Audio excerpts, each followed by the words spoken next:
This is Noah from Screen Print Exchange. I repair screen printing equipment and I go in depth into all the components.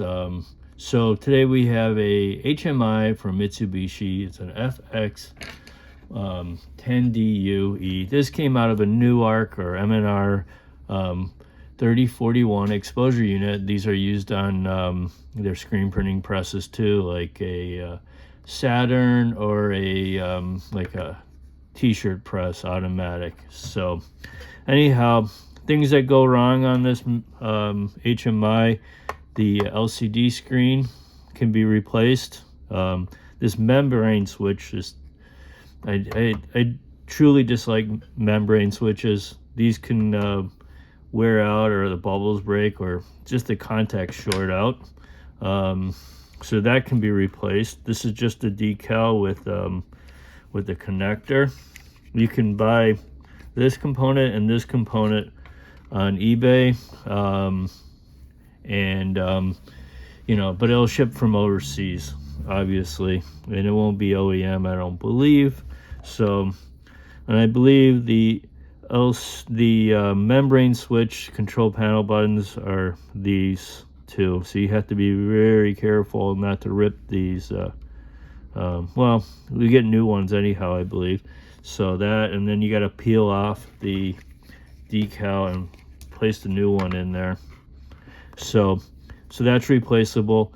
The LCD screen, if that goes bad, you can remove this part, and you have to be very careful not to short it out. And there's these swivels that that hold the board in, as well as these tangs, I believe is what they call them. So, and that can be replaced. So if you lose your program or something like that, and you just want to switch over you know, HMIs from one press to another press, this one in fact has a EEPROM chip. So this can be reprogrammed many times. You could remove this. This is a removable type, and it won't lose the program.